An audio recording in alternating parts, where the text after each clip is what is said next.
हाथ जोड़ के संतों को दोनों बहनों ने वंदन किया। आप भी संतों के पास आशीर्वाद लेने जा रहे हो महाराज, संत को वंदन करते हो, संत क्या आशीर्वाद देंगे? क्या देंगे आशीर्वाद? बोलो रे बच्चों। तथास्तु। तथास्तु मैंने बोला इसलिए उसको पकड़ लिया, नहीं तथास्तु नहीं।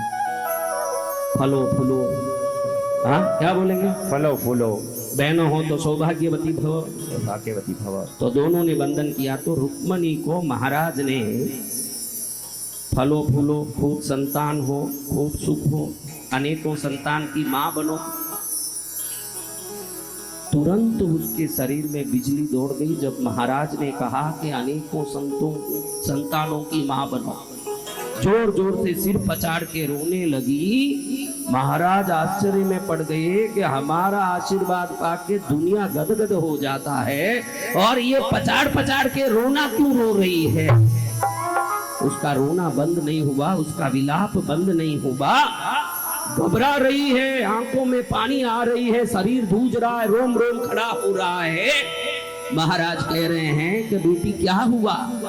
वो तो बोल नहीं पा रही है। पास में खड़ी सहेली सुनंदा कहती है महाराज आपने श्राप दे दिया है इसको। क्या दे दिया है? श्राप दे दिया है। श्राप दे दिया आपने इसको। भैया कैसे श्राप? संत श्राप नहीं देते बेटा, संत तो आशीर्वाद ही देते हैं। संत अगर कोई गलत वचन भी निकाल देते हैं वो शुभ ही करता है, अशुभ कर नहीं सकता। मुर्गी अंडे पर बैठ के मुर्गी अंडे को सेकती है कि अंदर से चूजा निकल जाए, तो आज तक एक मुर्गी ने भी अपना अंडा तोड़ा क्या? नहीं तोड़ा। इतनी जोर से आप दबा के बैठोगे अंडे पर तो क्या हो जाएगा?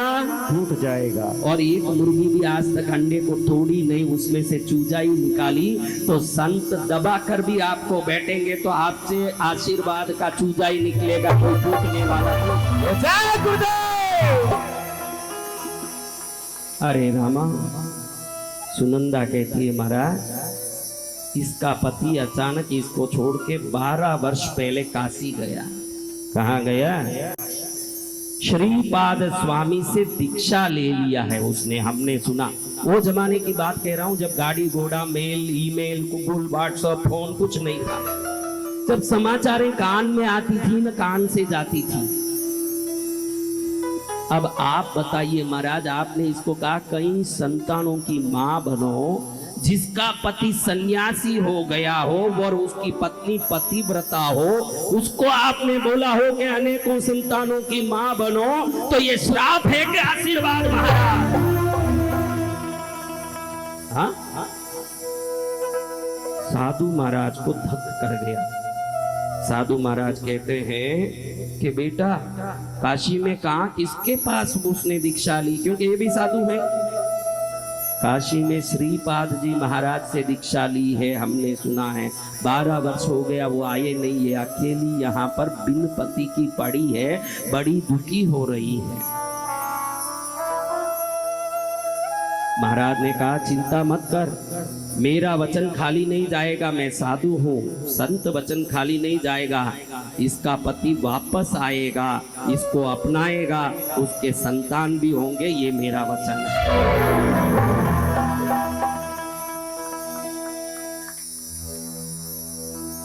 गुरु देख तेरा चेहरा करे दिल नाचण का।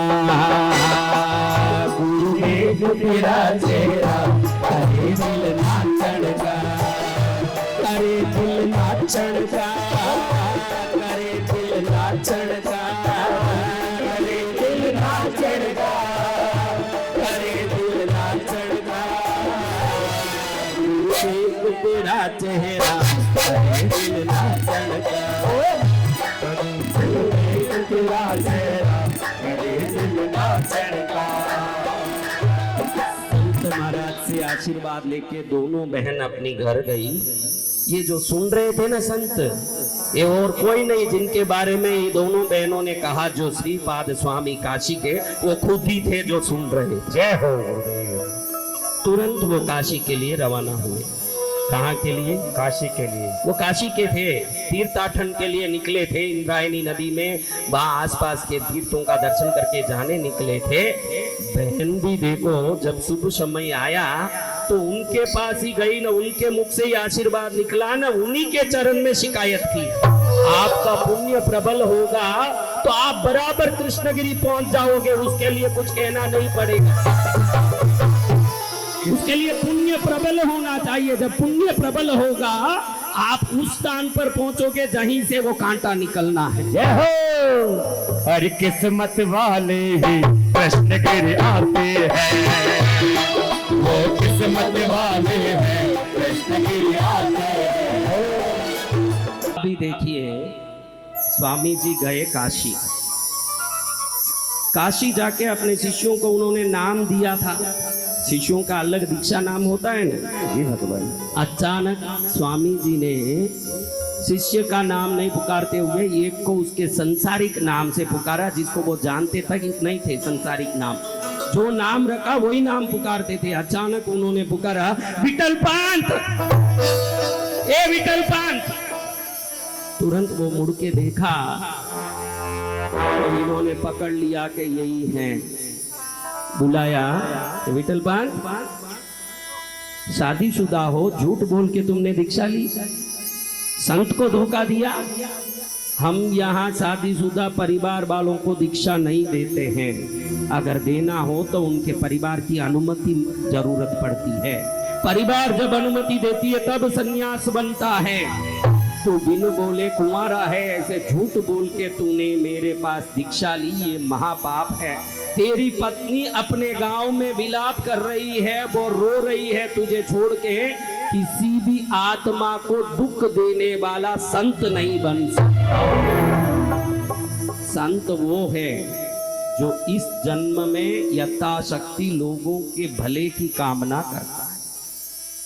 विठल पंत ने हाथ जोड़ा। श्रीपाद स्वामी जो आदि शंकराचार्य परंपरा के 10 नामी संतों में एक थे, उन्होंने आशीर्वाद दिया कि तू अभी के अभी इस संन्यास आश्रम को छोड़, वापस संसार में जा, तेरी पत्नी का ध्यान दे, ये मेरा आदेश है।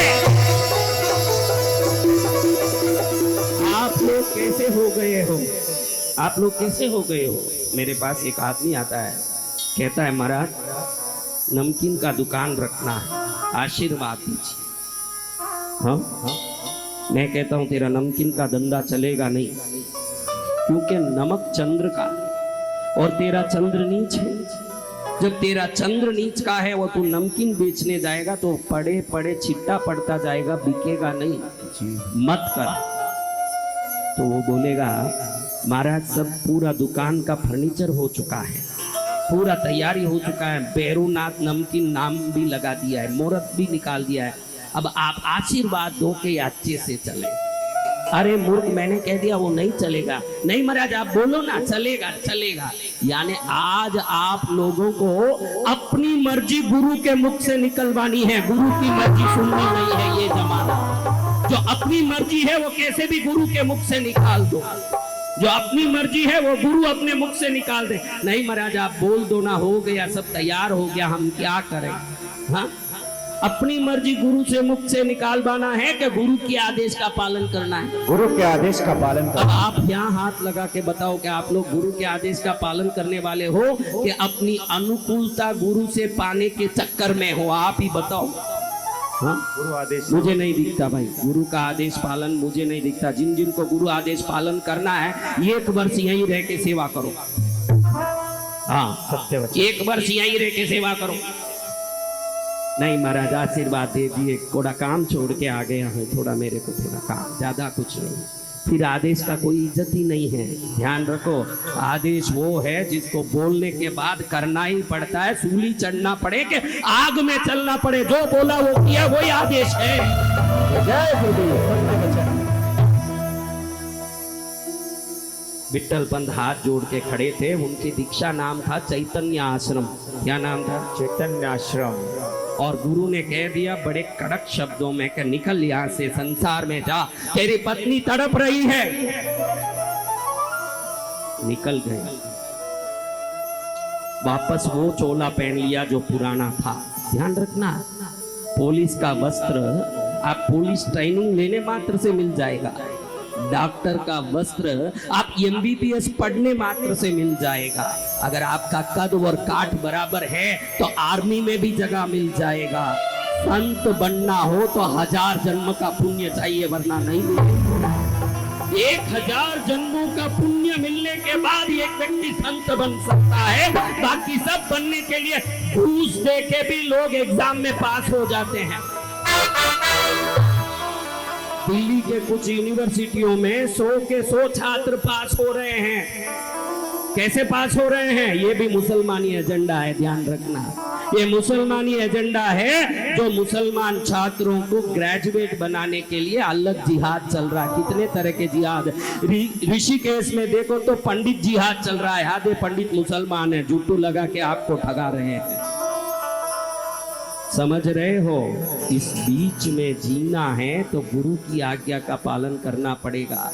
सारे संसार में जो कपट और छल चल रहा है, इसमें बचे रहना है तो आपकी सतर्कता नहीं, गुरु की कृपा ही वो कर सकती है।